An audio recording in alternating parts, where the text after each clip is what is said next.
तो धीरे धीरे ये यज्ञ देवी देवताओं के पास पहुंचने लगता है। तो देवी देवता एक तरफ से प्रसन्न हो रहे होते हैं और दूसरी तरफ को याद कर रहे होते हैं किसको?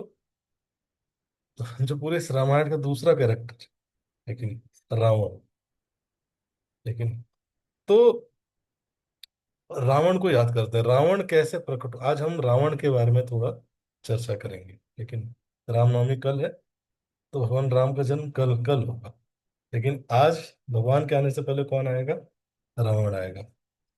तो एक ऋषि मुनि थे, लेकिन इनका नाम था विश्रवास। तो रावण का जन्म हुआ विश्रवास और कैकसी, है कि नहीं, जो कि एक राक्षसी थी। इन दोनों का जब विवाह हुआ, विश्रवास और कैकसी, तो उनके गर्भ से प्रकट हुआ रावण। रावण जो वर्ड है, उसका मतलब है वो जिसको दूसरों को रुलाने में मजा आता है। रावण। ठीक नहीं, रावण मतलब क्या है? रावण वर्ड का मतलब क्या है? वो जिसको दूसरों को रुलाने में आनंद आता है। सो एक राक्षस था जिसका क्या नाम था? सुमाली। तो उसकी एक बेटी थी जिसका नाम था कैकसी। तो सुमाली हमेशा चाहता था कि अपने जो दैत्य लोग हैं, है कि नहीं, राक्षस लोग हैं, उनको क्या चाहता था? बहुत पावरफुल बनाना चाहता था। तो राक्षसों के पास स्ट्रेंथ तो था, लेकिन विजडम नहीं था, ज्ञान नहीं था, नॉलेज नहीं था। तो सुमाली ने सोचा कि क्यों ना मैं अपनी पुत्री का विवाह किसी ब्राह्मण के साथ कर दूं। और जब मेरी पुत्री का विवाह किसी ब्राह्मण से हो जाएगा तो मेरी पुत्री राक्षसी है, और जो उसका वो होगा, पति होगा, वो ब्राह्मण होगा। तो उन दोनों के समागम से जो पुत्र प्रकट होगा, वो उसके अंदर दोनों के गुण होंगे, वो राक्षसों जैसा शक्तिशाली भी होगा और ब्राह्मणों जैसा बुद्धिमान भी होगा। तो ये सोच के इस मंशा से उसने क्या किया, उसका इंटेंशन क्या था? ताकि राक्षसों को, है कि नहीं, देवी देवताओं से और ऊपर ले जाया जा सके। ये तो ब्राह्मण की भी शक्ति हो और राक्षसों की भी शक्ति हो। तो इस इंटेंशन से उसने क्या किया, कैकक्षी का विवाह किया विश्वास के साथ।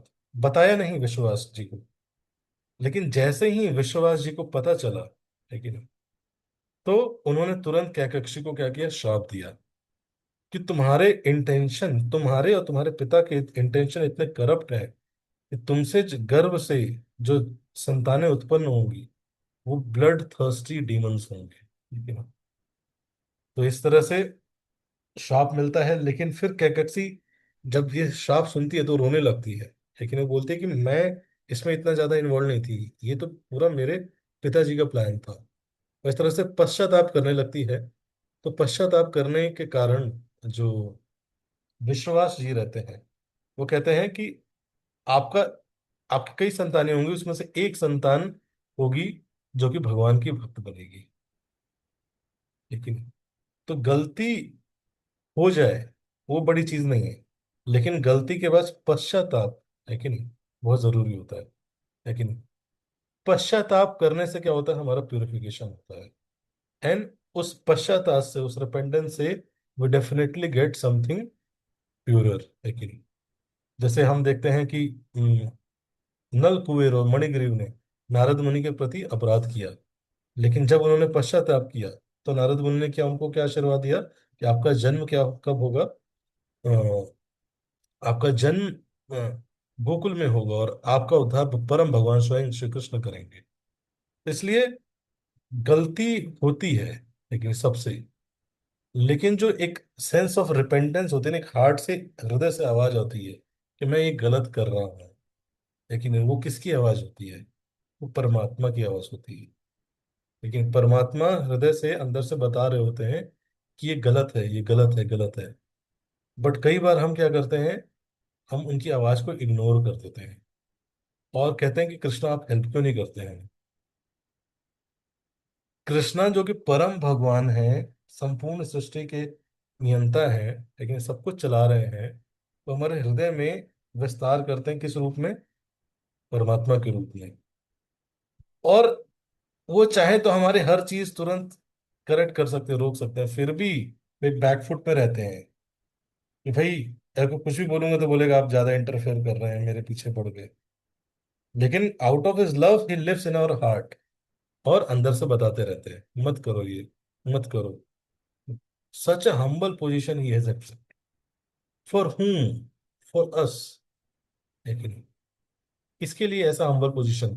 परम भगवान ने किसी बड़े व्यक्ति को, जिसके हाथ में सब कुछ कंट्रोल है, सब कुछ पावर है, उसको क्या जरूरत है एक ऐसे जीवात्मा के हृदय में आके बैठने की जो उनकी परवाह भी नहीं करता, जो सोचता भी नहीं, जिसको फर्क भी नहीं पड़ता इतना, वो बिजी अपना, है कि नहीं, रील चलाने में। परमात्मा उसके हृदय में आके बैठे हुए हैं और रील चला के कहता है कि नहीं भगवान आप मेरे से प्यार नहीं करते, है कि नहीं? तो दिस इज, अगर कोई शास्त्र पढ़ेगा, लेकिन अगर कुछ, हम भगवान को देखने के लिए आपको क्या करने की आवश्यकता है? आंख खोलने की आवश्यकता है बस। अगर आप आंख नहीं भी खोलेंगे ना, आंख बंद भी करेंगे, तो एटलीस्ट कान से कुछ सुनाई देगा आप। लेकिन there is so much evidence of God, but still people say there is no evidence of God. लेकिन गॉड का एविडेंस क्या है? तो इसलिए, है कि नहीं, तो ये परमात्मा जो सिंसियर लोग होते हैं, उनके परमात्मा बहुत स्ट्रांगली बोलते रहते हैं, you should do this, you should not do this, है कि नहीं। He is continuously guiding. और अगर हम उनकी बात को, उनकी वाणी को, उसको ध्यान से सुनते हैं अपने जीवन में, एंड गलत होना कोई बड़ी चीज नहीं है, लेकिन गलती, टू एयर इज ह्यूमन, गलती सबसे होती है, लेकिन continuously repeating that mistake is inhuman. लेकिन what a human being should do, he should repent. लेकिन भगवान बोलते हैं कि आई नो, श्रीमद् भागवतम में 10th कैंट 11th कैंटो में बोलते हैं कि मेरा भक्त, मैं जानता हूं वो इस संसार में मटेरियल चीजों से बहुत ज्यादा आकर्षित रहता है, कई बार कैरिड अवे भी हो जाता है। जब कैरिड अवे हो जाता है उसके बाद वो पश्चाताप करता है, रोता है, लेकिन रिपेंट करता है। But this repentance is good, because this repentance will purify him. So my devotee should, what he should do, he should repent and then continue, लेकिन हिज डिवोशनल प्रोसेस, उसको रिपेंटेंस ऐसा नहीं होना चाहिए कि सेल्फ डिमीनिंग डायरेक्शन में ले जाए कि अब कुछ नहीं करूंगा, लेकिन सेल्फ सैबोटेज मोड में नहीं। लेकिन yes, I am repented, I am unworthy to get the mercy of the Lord, but Lord is merciful. This is this means to, मेरे से नहीं हो पाएगा, लेकिन भगवान मेरे बड़े दयालु हैं। लेकिन वो चाहेंगे, उनकी कृपा अगर एक बार हो गई मुझे, तो, लेकिन मूकम करोति वाचालम, गूंगा व्यक्ति भी क्या करेगा?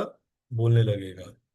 पंगुम लंघयते गिरिम, लंगड़ा व्यक्ति, लेकिन वाचाल, मूकम करोति वाचाल, सिर्फ बोलेगा नहीं, he will become eloquent speaker. पंगुम लंघयते गिरिम, लेकिन लंगड़ा व्यक्ति सिर्फ पहाड़ चढ़ेगा नहीं, पार कर जाएगा। लंघयते गिरिम, दिस इज द पावर। लेकिन तो yes, we are not that, we are fallen, we are, but our Lord, our Supreme Lord, our Master is all benevolent। लेकिन सो बाय हिज ग्रेस हम कुछ भी कर सकते हैं इस संसार में। जो इस बात पे विश्वास रखता है, लेकिन कि अवश्य भगवान की एक दिन मुझ पे कृपा होगी, अब कब होगी वो मुझे नहीं पता, बट अवश्य होगी। इस बात का जिसको विश्वास रहता है कि बिकम्स परफेक्टली। इसलिए कैकसी ने जब रिपेंट किया, तो विश्वास जी ने क्या आशीर्वाद दिया कि आपका एक पुत्र होगा, जिसका, जो क्या बनेगा, ही will become the great devotee of the Lord. तो जब इस आशीर्वाद के बाद कैकसी गई, तो कैकसी के गर्भ से सबसे पहला पुत्र जो हुआ, उसके 10 सिर, 20 हाथ, लेकिन जिसका नाम क्या रखा गया? राम, दशानन। लेकिन अगला पुत्र, और वो जो दशानन था वो तुरंत बड़ा हो गया। जो अगला पुत्र हुआ, लेकिन उसका नाम रखा गया कुंभकर्ण। लेकिन उसके कान क्या थे? बहुत बड़े बड़े थे। लेकिन कुंभ मतलब मटके के समान जिसके कान हो, लेकिन उसको बोलते हैं कुंभकर्ण। सो ये जो कान है, इससे व्यक्ति क्या गेन करता है? नॉलेज गेन करता है। लेकिन और जो जितना अच्छे से नॉलेज गेन करता है, उसका इग्नोरेंस उतना ही खत्म हो सकता है। कहते हैं ना कि सोते हुए व्यक्ति को आप कैसे उठा सकते हैं? कोई भी व्यक्ति सो रहा होता है तो आप उसको कैसे उठाते हैं? बोल के उठाते हैं। हरि बोल, हरे कृष्णा। है कि नहीं? ये अलग अलग रिंगटोन से होती है। आवाज से व्यक्ति इस सोती हुई अवस्था से जागृत अवस्था में आ जाता है। उसी प्रकार से हर लिविंग एंटिटी वो ओरिजिनल भगवान का अंश है। वो ओरिजिनल क्या है? सोल है। लेकिन वो क्या कर रहा है? सो रहा है। क्या? कैसे सो रहा है? वो अपने आप को शरीर मान ले रहा है। लेकिन फिर इस शरीर से रिलेटेड जो चीजें डेजिग्नेशन है उसको मान लेता है। लेकिन और फिर उसी में वो सो रहा है, उसी इग्नोरेंस में वो सो रहा है। इसलिए कहते हैं जीव जागो गौरा चंद्र बोले। लेकिन कब तक कोठा निद्रा जावे माया, पिशाची रहो। लेकिन कब तक सोते रहेंगे इग्नोरेंस में? तो लेकिन एक इग्नोरेंस से व्यक्ति बाहर कैसे आता है? श्रवण करके, सुन के। लेकिन हमारी लाइफ की सारी की प्रॉब्लम्स की जड़ क्या है? कौन बताएगा? 29 लोग हैं, 39 लोग हैं। हमारी लाइफ की प्रॉब्लम्स हमारी लाइफ की प्रॉब्लम्स की जड़ क्या है? एक वर्ड में बताइए। डिजायर्स, आशा एंड एक्सपेक्टेशन, मन, आत्मा, बुद्धि, not listening, ignorance. Yes, ignorance. Mind wandering, forgetting Lord. Yes, अविद्या। एक वर्ड में हमारे लाइफ की, किसी भी लाइफ की, एक मिनट, कोई भी समस्या उठा लीजिए, उसका जड़ जाएंगे ना? उसका जड़ सिर्फ एक ही है, अविद्या, इग्नोरेंस। और वो इग्नोरेंस दूर कैसे होता है?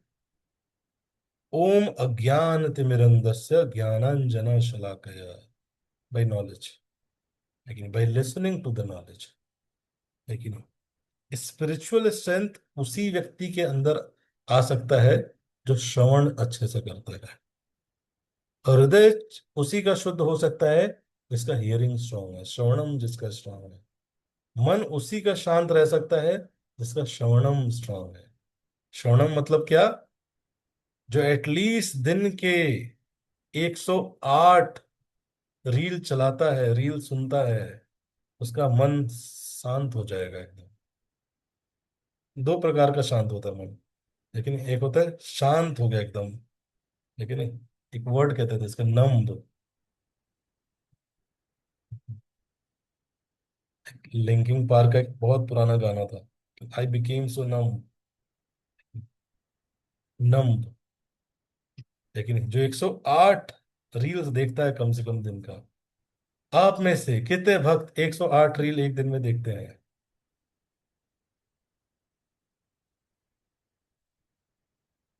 बहुत सारे अच्छे भक्त हैं।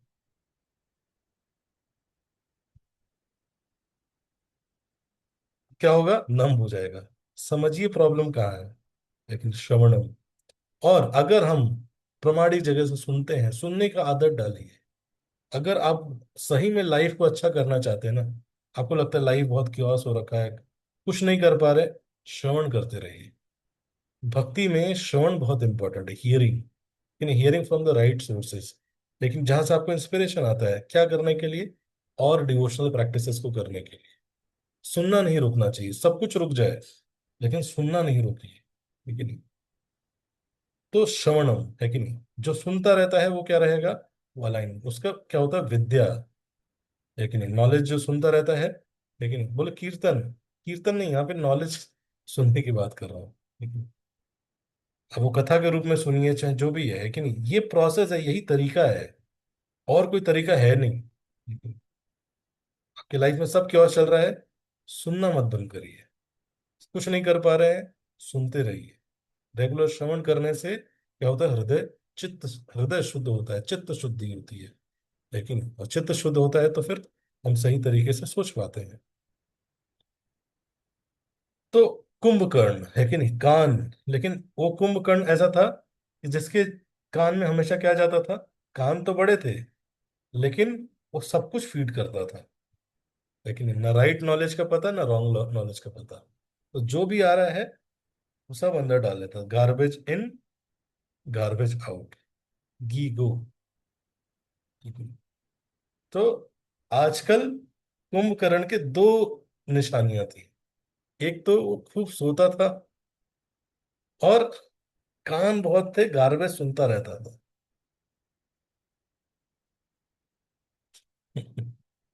तो कलयुग में कई कुंभकर्ण हो गए। कई रूप में कुंभकर्ण वास करता है। ठीक है, कुंभकर्ण का ऐसा स्थिति था कि वो सोता था, जब उठता था तो उठते ही उसको कुछ खाना चाहिए होता था, और खाता था, और फिर से सो जाता था। लेकिन थोड़ा मोड़ा सुनता था उसमें, तो गार्बेज सुनता था। तो ये कुंभकर्ण है। शक्तिशाली था, पावरफुल था, लेकिन बिकॉज ऑफ गार्बेज, है कि नहीं।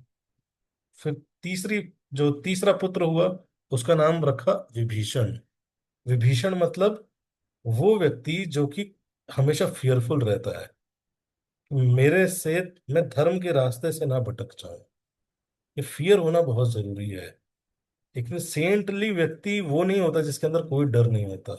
सेंटली व्यक्ति वो होता है जो थोड़ा सा भयभीत रहता है। किस चीज का भय रहता है? अधर्म के मार्ग पे चलने का। लेकिन किसी का तिरस्कार करने का भय होना होता है उसको, किसी के प्रति इनसेंसिटिव व्यवहार करने का भय होता है। जब श्रीमद् भागवतम पढ़ेंगे, लेकिन तो भगवान ने अपने पुत्रों को बहुत अच्छे से ट्रेन किया।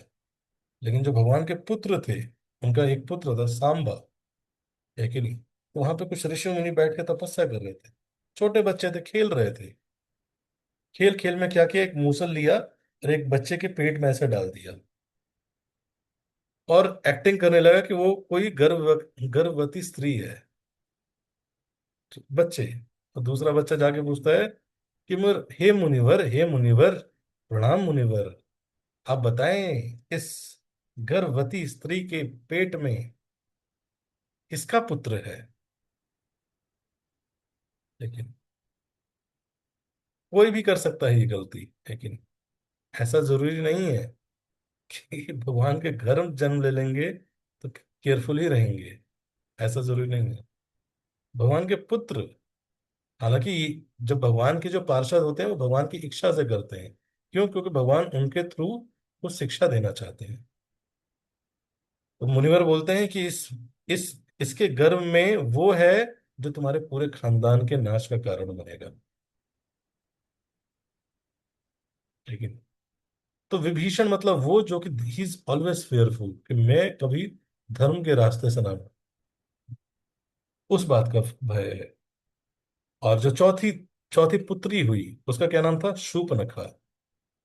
लेकिन शूर्पणखा, लेकिन दिखने से बिल्कुल एकदम विशियस, डिफॉर्म, अनअट्रैक्टिव। लेकिन तो शूर्पणखा का नाम शूर्पणखा क्यों पड़ा? लेकिन क्यों? क्योंकि उसके नाखून बहुत शार्प थे। तो कुछ लोग दिखने से बहुत सुंदर होते हैं, बट हार्ट से बहुत अगली होते हैं। लेकिन आजकल वैसे सुंदरता बाह्य रूप से देखी जाने लगी है। लेकिन कोई भी सुंदरता कैसे दिखता है? बाहर से कोई कैसा दिखता है?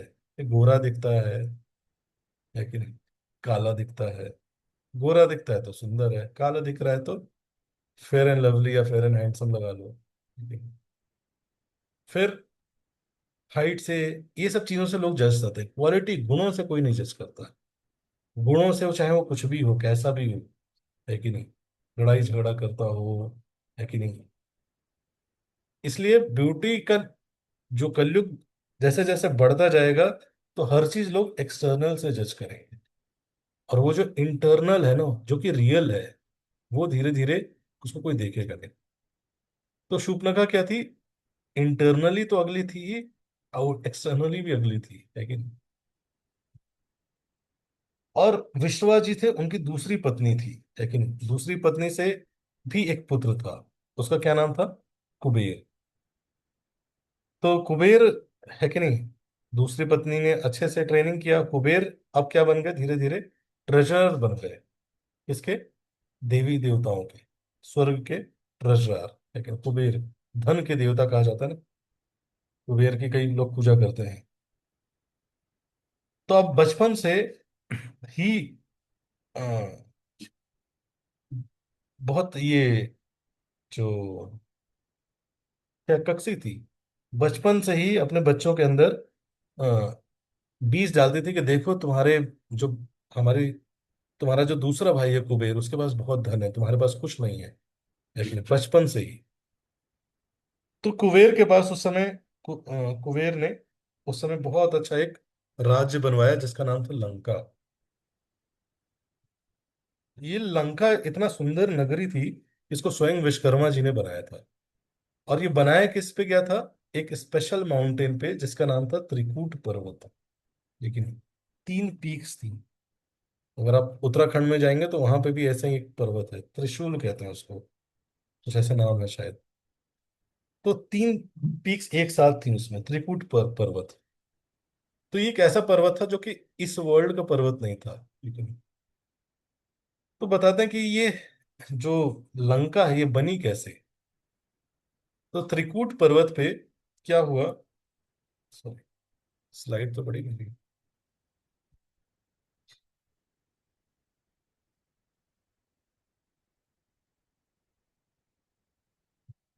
तो त्रिकूट पर्वत पे एक बार क्या हुआ कि स्वर्ग में दो गंधर्वों के बीच, है कि नहीं, गंधर्व जो कि बहुत अच्छे होते हैं, है कि नहीं, गायकी में, म्यूजिक में। तो उनके बीच डिसएग्रीमेंट हो गया। क्या डिसएग्रीमेंट हुआ? कि कौन ज्यादा शक्तिशाली है।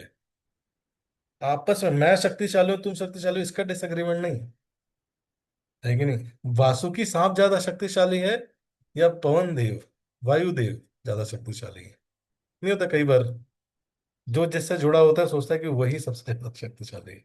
आप जिस पे बिलीव करते हो, आप क्या मानते हो, वही सब कुछ है।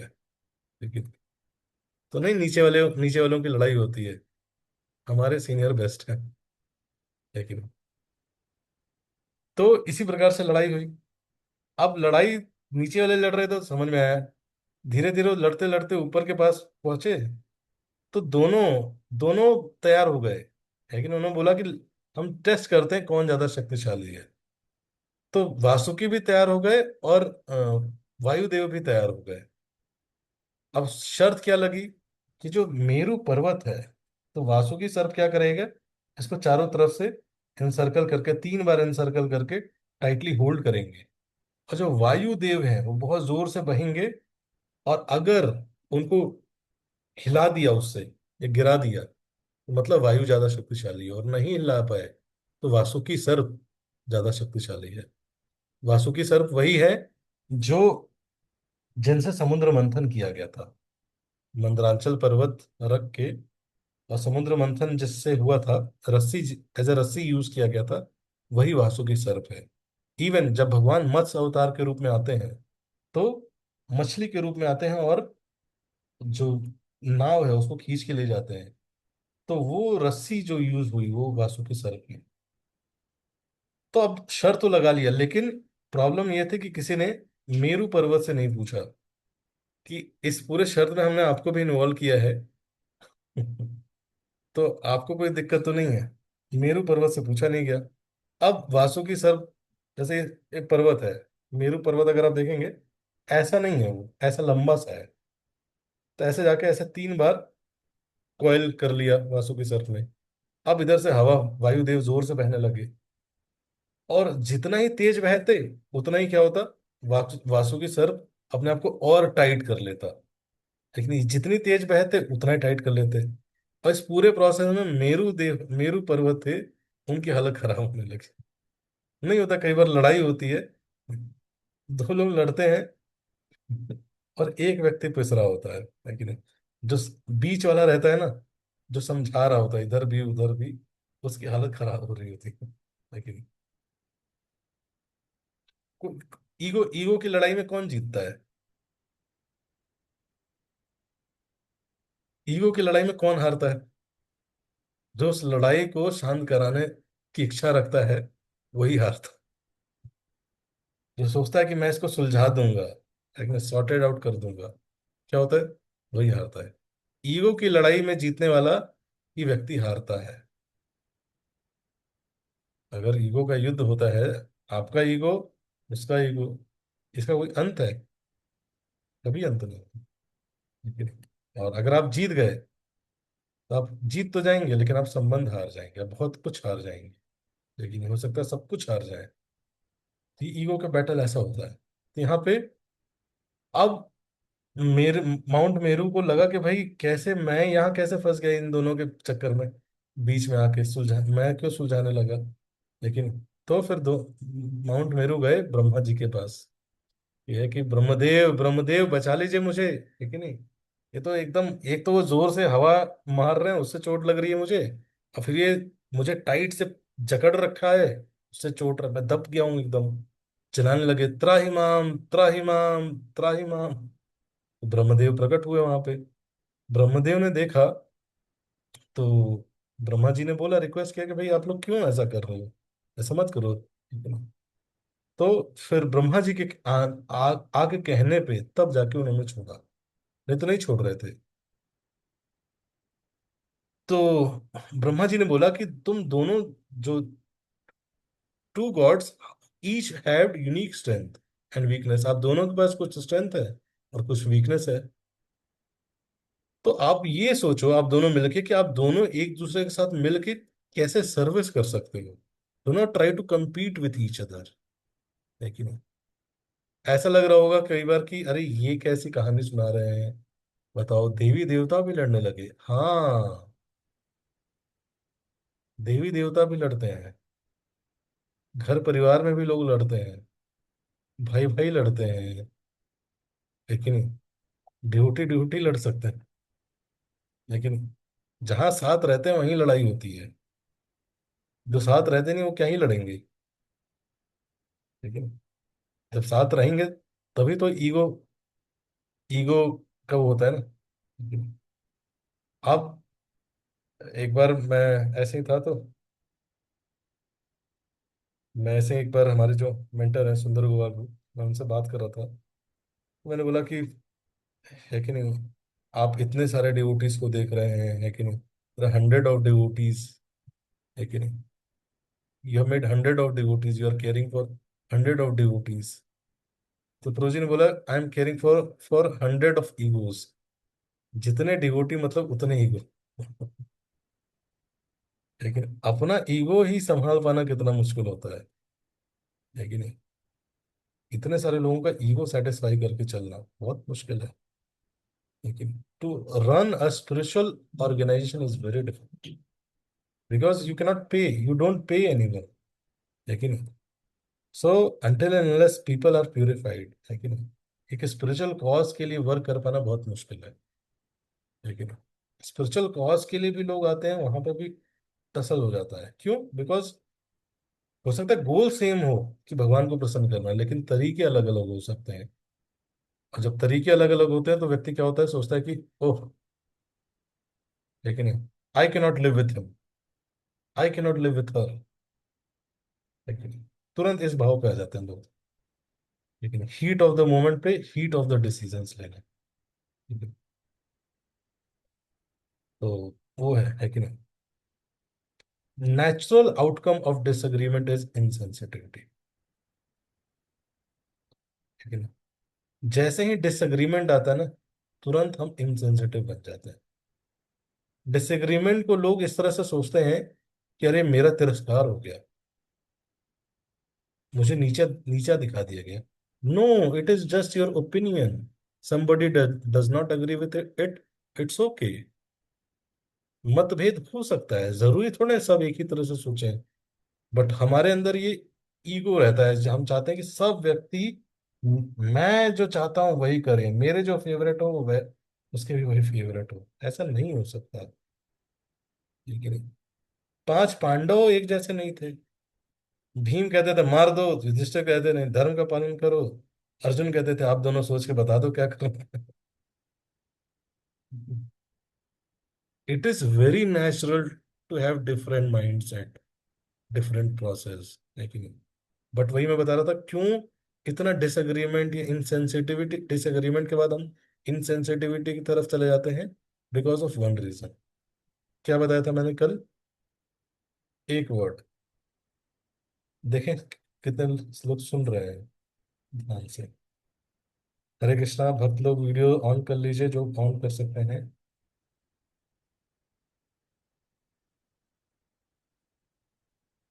एक वर्ड।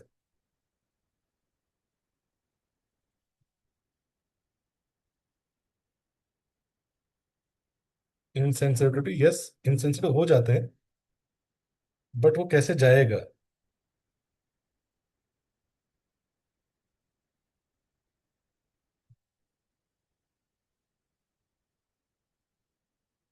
सतुगुण से, यस। ये बहुत ब्रॉड बताया, लेकिन एक वर्ड में मैंने कल आंसर दिया था। एक प्रैक्टिस, एक वर्ड। Humble, tolerant. ना। Yes. Listening. Start listening to people. सुनना सीखिए। तो सुनने का एंगल क्या होना चाहिए? समझने के लिए। जब भी मुझे भी बहुत गुस्सा आता है कई बार, लेकिन कई बार ऐसा लगता है कि oh, he is not doing this way, ऐसे करना चाहिए। What I try to do is, मैं बात करता हूँ और सुनने का प्रयास करता हूँ। उस what does he want, how does he think. आप जनरली देखोगे, लोग क्या होता है, सही आसपास ही सोच रहे होते हैं, जस्ट एक दूसरे को समझ नहीं रहे होते, इसलिए बहुत ज्यादा कन्फ्लिक्ट रहता है। ठीक है। बात शुरू हुई होगी दो गंधर्वों में इसी बात को लेके, अरे ये ज्यादा अच्छा सेवा कर सकते हैं। लेकिन मिलके सेवा करने के बजाय कहाँ बात चली गई, कौन ज्यादा अच्छा है। इसीलिए आज बहुत समय ना, कलयुग मतलब, कलयुग में बड़े बड़े युद्ध होंगे बिकॉज ऑफ दिस। लेकिन ओपिनियंस अलग रहेंगे। अलग मत वाले लोगों के साथ आप नहीं रह पाएंगे। जैसे मैं एक बार कॉलेज में गया, आईटी में, तो हम जनरल फर्स्ट ईयर में जाके रजिस्ट्रेशन करते हैं। तो मैं रजिस्ट्रेशन कर रहा था तो एक लड़का मिला।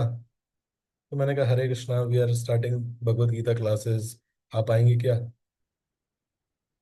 तो मैंने बात बात किया, मैंने कहा कि अच्छा लगा, कह रहे नहीं नहीं सर, मैं नहीं आऊंगा। तो उसने मना कर दिया, ठीक है। फिर मैंने उससे बात बात किया। फिर अगली बार मैं ऐसे मिला उससे, मैंने कहा, और कैसे हो आप? तो कहता है, सॉरी सर, बट मैं एथेइस्ट हूँ। तो मैंने कहा, तो एथेइस्ट हो तो क्या बात नहीं कर सकते? लेकिन people have become so narrow minded.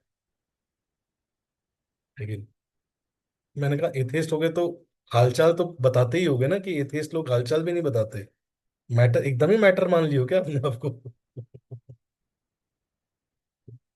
लेकिन लेकिन कई लोग मिलते हैं, है कि नहीं? ओह, आई एम मुस्लिम, तो बात तो कर sir, let us discuss, you discuss your philosophy, I will discuss your philosophy, है कि नहीं? When I hear, I can find out something. I am no so not so narrow minded कि मैं fault ही देखूंगा। I can find out something to glorify my Lord. And if you are broad minded, you can find out something, है कि नहीं? We can discuss with any people, any religion, any caste, लेकिन any creed, कुछ भी, any nation, लेकिन any gender. This is our philosophy. But क्या होता है, हम डिसअग्रीमेंट या डिफरेंस ऑफ ओपिनियन सही नहीं पाते हैं। क्यों? Because we have understood that I am the centre of this my universe. लेकिन मैं पूरे ब्रह्मांड का क्या हूं? सेंटर हूं। जैसे ही सेंटर हिलते हुए देखते हैं, हमें डिस्टर्ब हो जाते हैं कि अरे, ये सेंटर कैसे हिल गया? पूरे ब्रह्मांड का तो सेंटर मैं था, आई वॉज, लेकिन नहीं। ये चीजें हमें ज्यादा डिस्टर्ब करती है। जिस दिन आपने ये अपने आप को सेंटर, जबरदस्ती का जो सेंटर बना के रखा है, हमने उसको मानना छोड़ दिया, बहुत पीसफुल लाइफ रहेगी। आप अच्छा करते हो, यस यस यू डू। इसको glorification, yes yes you take glorification. But ये सब करने के लिए यू रिक्वायर प्योरिटी। इस तरह से सोच पाने के लिए भी you require purity. You require association of such people who think like this. अब अगर दिन भर सुनोगे पढ़ोगे उन लोगों से, देर always after material things, material name, fame, तो आपके अंदर ऐसा कैसे आएगा भावना? कभी नहीं आएगा। तो आप सुनोगे आगे रामायण में, है कि नहीं, हाउ भगवान Ram is dealing, then you will see, है कि नहीं। तो इसलिए ज्यादा आज मुश्किल क्या है, साथ मिलके, है कि नहीं। कई बार लोग कहते हैं प्रभु जी आप अकेले बता दीजिए मैं क्या करना, मैं करके दे दूंगा। दो लोगों के साथ मत दीजिएगा मुझे करने को। ये कलयुग का सिम्टम है, लेकिन साथ नहीं आ सकते। साथ मिलके करने को बोल दो, नहीं कर पाते लोग। लेकिन और शिला प्रभुपाद इसलिए कई बार बोल के गए, लेकिन क्या, you all will please me if you all cooperate with each other. जानबूझ के बोले कि साथ मिलके करो, क्यों? क्योंकि दिस कलयुग में दिया ही गया संकीर्तन है। कई बार लोग सुनते हैं कि अरे रामायण क्लास, हाँ हाँ मैं पढ़ लेता हूँ, पता है मुझे प्रभु जी कहाँ से पढ़ रहे हैं। ये स्लाइड मैंने देखी हुई है पहले से, ये स्लाइड डालेंगे मैं पढ़ लूंगा, पता है मुझे। लेकिन एक भाव है, क्या करने का, अकेले करने का। कलयुग, अकेले अकेले अकेले अकेले, अकेले पढ़ लेंगे हम, अकेले कर लेंगे हम, अकेले करेंगे हम, अकेले रो लेंगे कमरा बंद कर। क्यों? रोना भी है तो साथ रोइए, दो भक्तों के साथ रोइए। मतलब आप लोग आपस में रोइए, मेरे साथ मत रोइएगा। आप समझ रहे हैं? तो साथ संग, इसलिए मूवमेंट है संकीर्तन, संग कीर्तन, नॉट ओनली लोनली कीर्तन। मूवमेंट नहीं है, अकेला कीर्तन मूवमेंट नहीं है। क्या है? संकीर्तन। जस्ट साथ आइए, you will get so much energy. लेकिन come together and serve nicely, Krishna becomes happy with that. लेकिन भगवान को सबसे ज्यादा प्रसन्न नहीं होता। एक बार एक गुरु थे, है कि नहीं, तो उनके दो शिष्य थे। तो गुरु जी लेटे हुए थे, पैर दर्द कर रहा था, बोले शिष्यों से पैर दबा दो। तो दोनों से एक ने एक टांग पकड़ ली, दूसरे ने दूसरी टांग पकड़ ली, दोनों दबाने लगे। पहले वाले ने देखा कि दूसरा वाला अच्छे से दबा रहा है, पहले वाला और जोर से दबाने लगा। दूसरा देखा कि अरे ये तो बढ़िया से जोर से दबा रहा है, तो और जोर से दबाने लगा। दोनों जोर जोर से दबा रहे हैं गुरु जी। फिर उनको लगा कि दबा तो रहे हैं, लेकिन उसका ज्यादा अच्छा लग रहा होगा गुरु जी को, तो क्या करता, ये दबाता चिकोटी काट देता दूसरे के पैर में, और दूसरा वाला दबाता उसके पैर में चिकोटी काट देता। और दोनों दबा रहे हैं, चिकोटी काट रहे, दबा रहे हैं, चिकोटी काट रहे हैं। और गुरु जी चिल्ला रहे, हरि बोल, हरि बोल।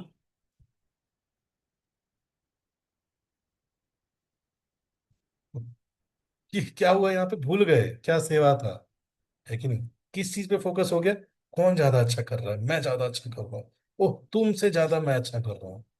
नहीं भाव। लेकिन ये मटेरियल वर्ल्ड का भाव है, लेकिन स्पिरिचुअल वर्ल्ड का भाव है। क्या होता है, श्रीमती राधा रानी जब देखती हैं किसी को कि ये भक्त अच्छे से सेवा कर रहा है, वो कहती हैं कि she is better devotee than me, लेकिन इसको आगे लेके आओ, तो मेरे से भी अच्छा भक्त हैं ये लोग। दिस इज स्पिरिचुअल, लेकिन नॉट एकदम लड़ाई झगड़ा करना, है कि नो। सो ब्रह्मा जी ने समझाया ये सब चीजें कि कौन अच्छा है कौन बुरा है, तुम में कुछ अच्छाई है, तुम में कुछ अच्छाई है, हर व्यक्ति में कुछ अच्छाई है, कुछ बुराई है। ये सोचो मिल के कैसे आके कुछ कर सकते हो। कलयुग में सबसे मुश्किल क्या है, मिल के आके भक्ति करना, साथ मिलके। लेकिन और कलयुग घुसता कैसे है, दिमाग में ये डाल के अकेले अकेले करेंगे। सब हाथ ऐसे करिए, सब लोग जो बैठे हुए हैं सोए हुए हैं, सब हाथ ऐसे करिए, ऐसे बोले अकेले अकेले करेंगे, ऐसे हितेश उंगलियां ऊपर, ऐसे बोले अकेले अकेले कर। डिफिकल्ट है, लेकिन तो ये मिसकम्युनिकेशन, है कि नहीं, ये सब चीजें फिर बढ़ती हैं। तो इसलिए जस्ट क्या करने का, क्या करने की आवश्यकता है, जस्ट साथ आके। वन टाइम आई आस्क्ड, एक बार मैं ऐसे ही टेम्पल में था, तो व्रज हरिप्रभु इज द जज इन फॉरेन कोर्ट्स, तो वो आए हुए थे, एक बार क्लास ले रहे थे। तो मैंने पूछा कि आप कह रहे हैं साथ आइए, साथ आइए, करेंगे क्या साथ आके, क्या करना चाहिए, क्या डिस्कशन करना चाहिए हमें, क्या मीटिंग्स करनी चाहिए। बोले साथ आके बैठ के जप करिए, लेकिन साथ आके, लेकिन चैंटिंग, डांसिंग एंड फीस्टिंग, तीन चीजें करिए, जस्ट दिस मच। इतना ही नहीं कर पाते हम लोग, बहुत मुश्किल होता है। आप उस एक कुछ प्लान करिए ऐसा कि हम साथ मिलते हैं, दोस्त लोग, चार लोग प्लान करिए, पक्का तीन लोग कल्टी मार देंगे। लेकिन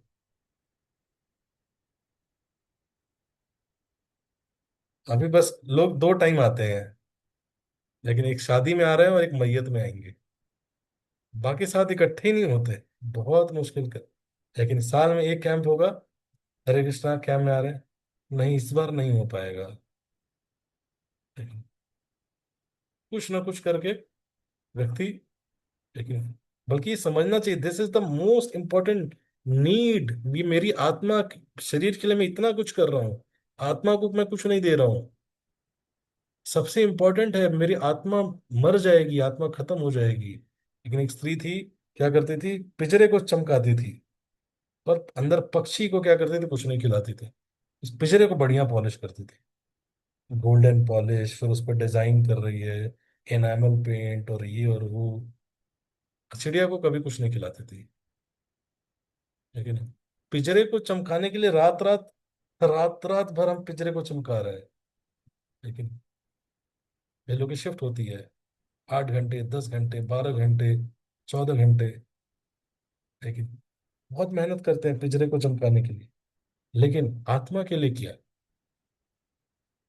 और मतलब ये कोई फिलॉसफी नहीं है, ऐसा मत सोचिएगा कि प्रभु जी बोल रहे हैं इसलिए ये ऐसा है। This is reality. कभी शांत मन से सोचिएगा कि yes, I am not this body, I am soul.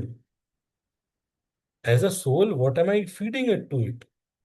And if I am not feeding, it is disturb, तो इसमें क्या अननेचुरल चीज है?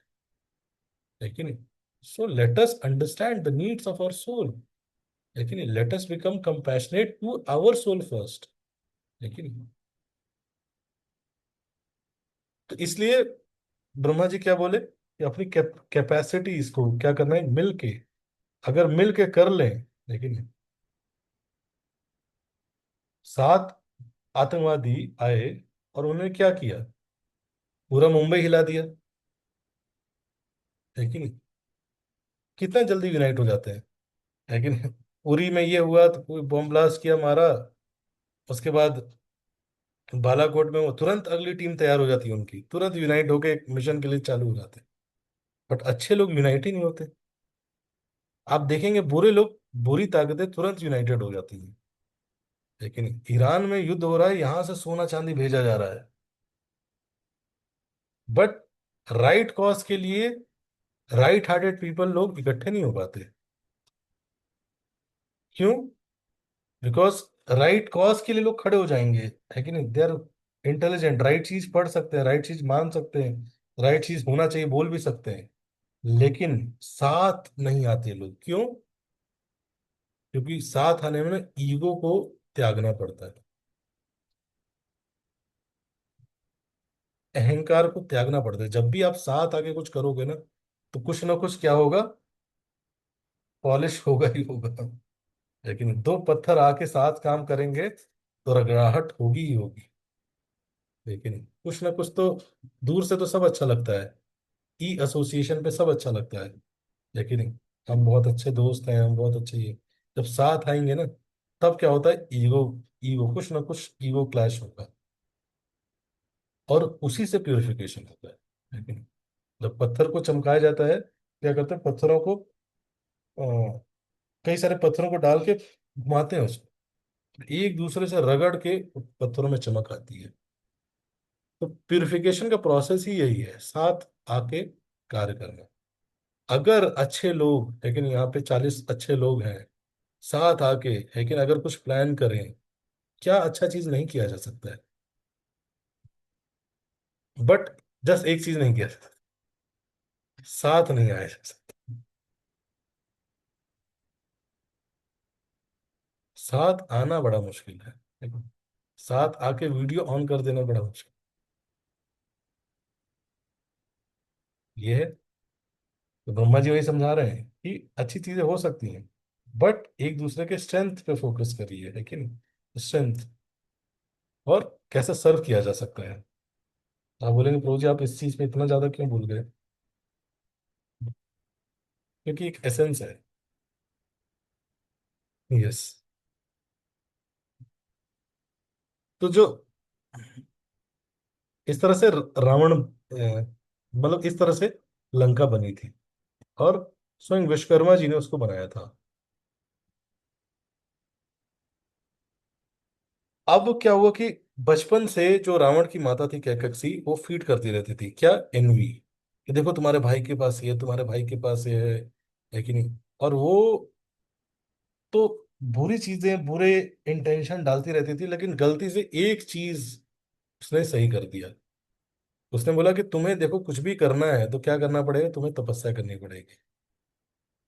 तो रावण को उसने बहुत पढ़ा लिखा बनाया, ब्राह्मण, सारे शास्त्र जानता था रावण। फेवर नहीं होता है, गीता से कई लोग कोट करते हैं। तो रावण जानता था, गीता जानता था। अब श्रीमद् भागवतम पढ़ेंगे तो हिरण्यकशिपु भगवत गीता सुना रहा है किसको, हिरण्याक्ष की वाइफ को, पूरा का पूरा Bhagavad Gita, science of soul, पूरा डिस्कवर योर सेल्फ पीपीटी दे रहा है। लेकिन उसके बाद ही उसके जो उसका मित्र होता है, सलाहकार होता है, वो आके कहता है कि ये तो गलत है। और जैसे ही सुनता है सलाहकार को, वो सब डिवाइस सारा ज्ञान भूल जाता है। तो Ravan theoretically he was scholar, but उसके अंदर डिवाइन क्वालिटीज नहीं थी। स्पिरिचुअल लाइफ का गोल स्पिरिचुअल नॉलेज लेना नहीं है एक्चुअल में, समझिए, स्पिरिचुअल नॉलेज एक स्टेप है, but that is not the goal. Spiritual life का गोल क्या है, स्पिरिचुअल वैल्यूज डेवलप करना, स्पिरिचुअल क्वालिटीज डेवलप करना। तो हम कितना एडवांस कर रहे हैं, ये इससे नहीं पता चलता है कि हमने लेवल 2 या लेवल 3 खत्म कर लिया है कि नहीं, या हमें कितने ज्यादा पता है। लेकिन वैदिक कॉस्मोलॉजी पता है कि नहीं पता है मुझे, है कि नहीं, सीसी पता है ऐसा मुझे याद है नहीं। हमें चेक करना चाहिए जो भी हमें पता है, उससे मैंने कितनी स्पिरिचुअल वैल्यूज डेवलप की है। तो एक चीज अच्छी की कैकसी ने, उसने बोला आप जाओ रावण, अपने सारे बच्चों को बोला कि तुम लोग, यकीन नहीं, देखो तुम्हारे जो सौतेली माँ है उनको, उनके बच्चों के पास इतना कुछ है, तुम्हारे पास कुछ नहीं है, जाके मेहनत करो, है कि नहीं। पढ़ने लिखने के लिए नहीं बोला, बोला कि जाके यज्ञ करो, तपस्या करो, किसकी, ब्रह्मा जी की। तो एक तरह से सही रास्ता दिखाया, बट लोगों को रॉन्ग इंटेंशन के साथ भेजा। तो इस तरह से, है कि नहीं, रावण, कुंभकर्ण, शूर्पणखा, विभीषण जब यंग थे, ये सब चले गए, जाके तपस्या करने लगे। अब तपस्या करते करते लगा कि ब्रह्मा जी प्रसन्न नहीं हो रहे हैं। तो रावण ने क्या किया, अपना सर काट के, चॉप करके उस यज्ञशाला में उसने डालना चालू कर दिया। जब ब्रह्मा जी ने देखा तो ब्रह्मा जी वहां पे प्रकट हो गए। तो ब्रह्मा जी ने बोला कि भाई मांगो, मैं चलो तुम्हारी है कि ना, कई प्रकार के यज्ञ होते हैं, कई प्रकार की तपस्या होती हैं, सतोगुण, रजोगुण, तमोगुण। ब्रह्मा जी किसी तरह से प्रसन्न होकर आगे उन्होंने बोला कि मैं प्रसन्न हूँ, बताओ तुम्हें क्या चाहिए।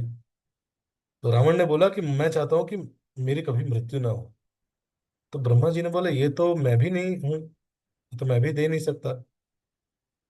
तो बोला कि अच्छा ठीक है, आप ये नहीं दे सकते तो आप ऐसा करिए, आप मुझे ऐसा आशीर्वाद दीजिए कि कभी भी मेरी मृत्यु किसी भी देवताओं से ना हो, किसी भी ऋषि मुनियों से ना हो, गंधर्व से ना हो, किन्नर से ना हो, राक्षस से ना हो, नाग देवताओं से ना हो। सब कुछ नाम लिया, बट एक नाम वो भूल गया। लेकिन क्या, मनुष्य और बानर। उसको लगा कि अगर मैं ये बोल दूंगा तो मेरी बेइज्जती हो जाएगी, कि मेरी मनुष्य से मृत्यु ना हो, बंदरों से मृत्यु ना हो। अगर मैं ये मांग लूंगा ब्रह्मा जी से तो कितना इंसल्ट लगेगा। Out of his self esteem उसने बोला ही नहीं। लेकिन तो ब्रह्मा जी ने तुरंत बोला तथास्तु। ब्रह्मा जी समझ गए, बोले तथास्तु। हाँ। डेमीगॉड हालांकि बाद में बोल रहे थे कि भाई आपने क्या कर दिया ये, ब्रह्मा जी ने बोला कि देखो, तुम नहीं समझ पा रहे हो, लेकिन जो इंटेलिजेंस है ना, इस इंटेलिजेंस का जो स्विच है, वो परमात्मा के पास होता है, भगवान के पास होता है।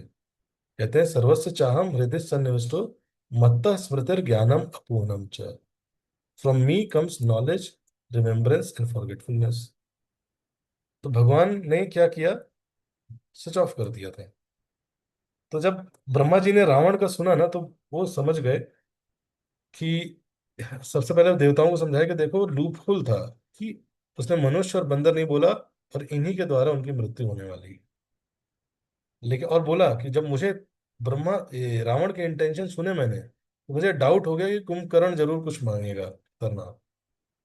तो मैंने सरस्वती जी से जाके पहले ही बोल दिया था कि जाके उसके जिह्वा पे वास कर लीजिए, और उसकी वो जो मांगेगा उसको घुमा दीजिए। तो मांगने वाला क्या था, नित्यत्वम, है कि नहीं, मतलब इटर्निटी के लिए। तो उसने क्या बोला, निद्रात्वम, है कि नहीं, मुझे क्या चाहिए, अनलिमिटेड स्लीप चाहिए। उसको उसको क्या मांगना था, इंद्रासन, है कि नहीं, मतलब इंद्र की सीट चाहिए थी उसको। लेकिन उसके मुख से क्या निकला, निद्रासन। है कि नहीं, बेड ऑफ स्लीप,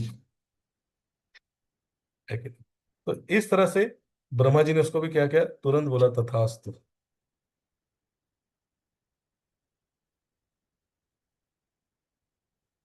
तो कई बार ऐसा, फिर कुंभकर्ण को जब बोल दिया तो उसको लगा कि क्या मैं रिवर्स कर सकता हूँ, है कि नहीं। वर्मा जी ने बोला ना, रिवर्स का ऑप्शन नहीं है।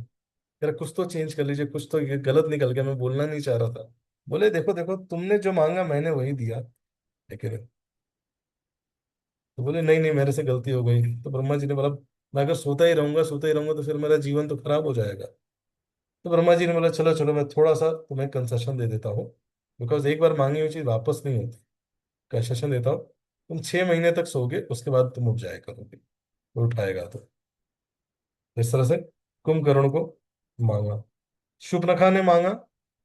कुंभकर्ण की नींद इतनी खतरनाक थी, इतनी खतरनाक थी कि आर्मी बुलाई जाती थी उसको उठाने के लिए, है नहीं? घोड़े, गधे, खच्चर, ऊंट, सब आके उसके ऊपर चढ़ते थे, लेकिन बड़े बड़े बैंड आते थे, लेकिन बैंड बजता था, लेकिन एरो चलाए जाते थे। विशाल का शरीर था, सो जाता था, नींद खुलती नहीं थी उसकी,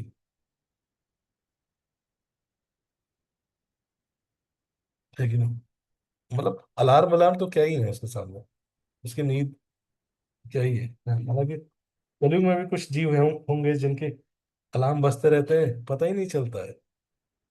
लेकिन कई बार ऐसा होता है कि कई कैंप्स में, एक हॉल में कई लोग सोते हैं, लेकिन तो वहां पे क्या होता है, कई लोग 2 बजे का अलार्म लगा लेते हैं, उठेंगे नहीं, वो सोया हुआ रहेगा, सारे भक्त उठ जाएंगे। सारे भक्त उठ के नहा धो के तिलक विलक लगाते, 4, 5, 4:30 बजे उठेगा, कहेगा मेरा अलार्म बजा था क्या। सारे भक्त उठ गए, ठीक है नहीं। तो ऐसी नींद थी, घोर निद्रा कुंभकर्ण की।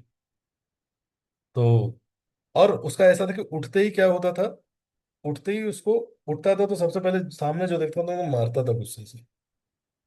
लेकिन नींद भाई तोड़ी है उसकी, आधी आर्मी खत्म कर देता था वो, जो उठाने आई होती थी। उसके बाद उठते उसको खाना चाहिए बहुत सारा। तो इस तरह से कुंभकर्ण। हाँ, और फिर जो शूर्पणखा थी, लेकिन शूर्पणखा ने क्या मांगा कि मैं जब चाहूं अपना बाह्य रूप चेंज कर सकती हूँ, एक्सटर्नली, लेकिन और जो विभीषण जी थे, है कि नहीं, उन्होंने क्या मांगा, विभीषण ने जो मांगा वो सुन के सब हैरान रह गए। विभीषण ने मांगा कि मैं क्या चाहता हूँ, devotion to the supreme Lord, and मैं ये चाहता हूं कि मैं कभी भी परम सत्य के मार्ग से, धर्म के मार्ग से कभी भी भटकू ना। जब रावण और कुंभकर्ण ने सुना, उसने बोला तू तो कलंक है हमारे उस पे, लेकिन इतनी तपस्या किया, माता जी ने इतना बढ़िया ट्रेनिंग दिया, है कि नहीं, और तू आगे यहाँ ये मांग रहा है, devotion to the supreme Lord, मूर्ख है तू। तो विभीषण की बारे में जो विभीषण जी से शिक्षा मिलती है, वो हमें ये मिलती हैं। विभीषण कैरेक्टर को बहुत अच्छे से रामायण में समझा नहीं है हमने। विभीषण वो थे, he represent not succumbing to peer pressure.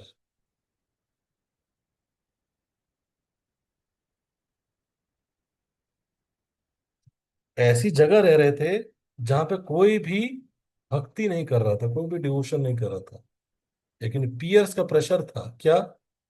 भाई रावण था, वो सारे अधर्म कार्य कर रहा था, कोई देखने वाला नहीं था चारों तरफ। बोल सकता था कि वो मजबूरी थी, चलो चलो कोई बात नहीं है, लेकिन गए थे आप थोड़ा, ऑफिस पार्टी में गए थे, थोड़ा सा पी लिया तो क्या हुआ,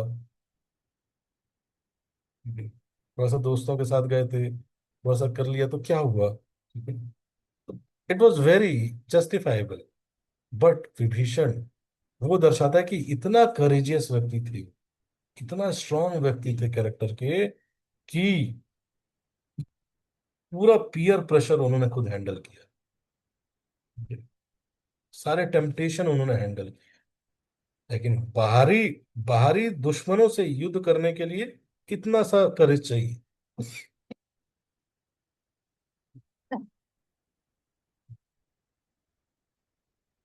बाहरी दुश्मनों से लड़ने के लिए इतना सा करेज चाहिए, लेकिन अंदर के टेम्पटेशन से लड़ने के लिए आपको बहुत करेज चाहिए। तो ये मांगा विभीषण जी ने। लेकिन ऐसे ही नहीं विभीषण जी को राज्य दे दिया, लेकिन उनके अंदर कुछ सब्सटेंस था जिसकी वजह से भगवान राम ने उनको राज दिया। तो इस तरह से ब्रह्मा जी ने समझाया कि देखो तुम लोग परेशान मत हो, लेकिन ये सब कुछ पर्पस के साथ हो रहा है। अब भगवान प्रकट होने वाले हैं, लेकिन भगवान सारे देवी देवता भगवान से प्रे करने लगे। तो भगवान ने बोला, भगवान तुरंत गरुण देव के साथ प्रकट हुए वहां पे, भगवान विष्णु। तो भगवान प्रकट हुए थे, तो चार चतुर्भुज के रूप में आए थे। उनके एक हाथ में खाली था, कमल का फूल लेके नहीं आए थे, बाकी शंख चक्र गदा थी, बस पुष्प नहीं था इस बार। तो भगवान ये बता रहे थे कि क्रिएशन का टाइम खत्म हो गया, अब डिस्ट्रक्शन का समय आया है, लेकिन अब मैं आऊंगा और दुष्टों का नाश करूंगा। रावण को जब इतनी शक्ति मिल गई थी, तो इतना पावरफुल हो गया था, इतना पावरफुल हो गया था, तो उसने सारी देवी देवताओं को लगा रखा था अपने पर्सनल सर्विस में। जो नौ ग्रह होते हैं ना लोगों का, ग्रह दशा नक्षत्र सब खराब करते रहते हैं, उन नौ ग्रहों को तो सीढ़ी बना रखा था, उन पे चढ़ के जाता था अपने सिंहासन पे बैठने। वायुदेव को खड़ा कर रखा था, बोलता था थोड़ा बहिए, गर्मी लग रहा है, थोड़ा बहिए, है कि नहीं। कभी कभी ठंड लगती थी तो सूर्यदेव कहता था उगिए, चलिए थोड़ा गर्मी दीजिए। बारिश होती थी उसमें सूर्यदेव को गर्मी देनी पड़ती थी, है कि नहीं। आधे देवी देवताओं को किचन में लगा रखा था, सब्जी काट रहे थे, सब्जी काटते थे लोग, इंद्र चंद्र सब सब्जी कटिंग करते थे, सब्जी कटिंग की सेवा रहता, है कि नहीं। राहु को तो उल्टा लटका रखा था, है कि नहीं, कहते हैं राहु भारी है इस पे, राहु पे भारी हो रखा था राहु, लेकिन उल्टा लटका रखा था, मृत्यु को तो बांध रखा था अपने बेड की उससे, इतना शक्तिशाली हो गया था। तो सारे देवी देवता, है कि नहीं, उल्टा करके राहु को उधर मुंह करके लटका रखा था। तो सारी देवी देवता भगवान से प्रार्थना की तो भगवान तुरंत प्रकट हो गए। और और भगवान वो प्रार्थना करने का सोच ही रहे थे तभी भगवान प्रकट हो गए। तो वहां पे लिखते हैं कि भगवान वहां पे इतनी जल्दी क्यों प्रकट हो गए भगवान, क्योंकि जो भी देवी देवता हैं वो क्या करते हैं, भगवान के बिहाफ पे सर्विस कर रहे हैं। They are taking the anxiety of the Lord. और जो लोग भगवान की एंजाइटी ले रहे हैं, भगवान उनके बारे में बहुत ज्यादा सोचते हैं।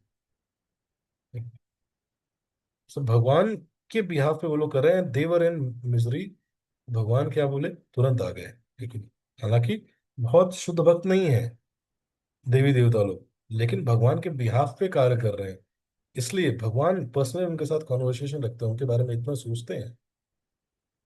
तो इसलिए हमें भी लाइफ में अपना लाइफ को इस तरह से मोल्ड करना चाहिए कि we are not just taking from God, भगवान ये दे दीजिए, सुख संपत्ति घर आवे, कष्ट मिटे तन का, स्वामी कष्ट मिटे तन का, नौकरी इंक्रीमेंट आवे, नौकरी इंक्रीमेंट आवे, एलपीजी किचन में लग जावे। सिर्फ भगवान से ये नहीं मांगते, है कि नहीं? जो डिवाइन क्वालिटी के लोग हैं वो क्या सोचते हैं, what is the mission of the Lord, और how can I assist in that, मैं उसमें कैसे कुछ भी छोटा सा भी कैसे असिस्टेंस कर सकता हूँ। और जस्ट आप ऐसा सोचोगे, ऐसा करोगे, भगवान आपके बारे में सोच रहा होगा, आपको चिंता करने की जरूरत ही नहीं है। लेकिन इतना रोने की जरूरत ही नहीं कि पता नहीं भगवान है नहीं है, मदद करेंगे नहीं करेंगे, है कि नहीं? भगवान स्वयं आपकी टेंशन लेंगे कि अरे ये इसने मेरा एक पूरा डिपार्टमेंट संभाला हुआ है, इसको कैसे छोड़ दूं, इसकी लाइफ में इतना स्ट्रगल है, कैसे इसको अकेला कर दूं। He will take anxiety. भगवान आते हैं और बोलते हैं कि अब मैं प्रकट होने वाला हूँ और दशरथ के पुत्र के रूप में आऊंगा। कब आऊंगा? कल आऊंगा।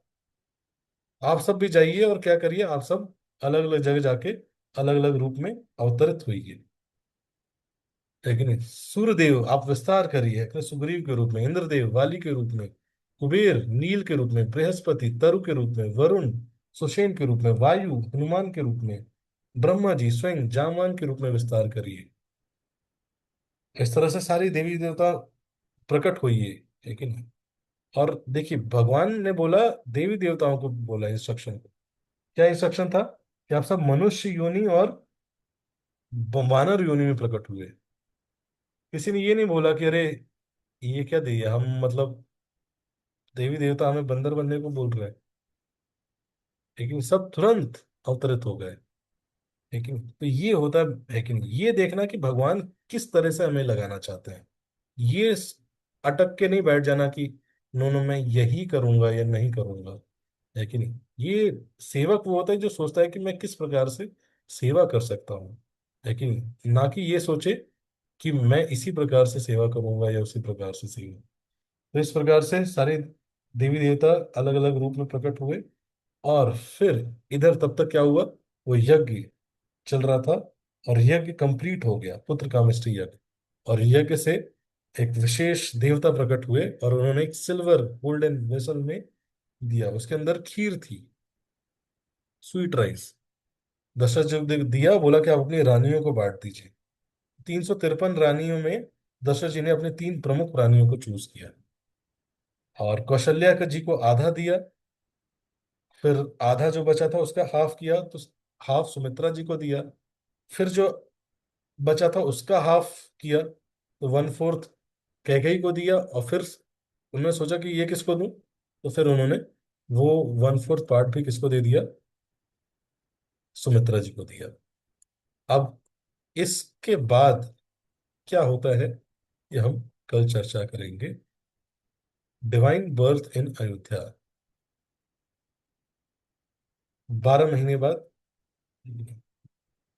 कल के दिन क्या होगा हम देखेंगे।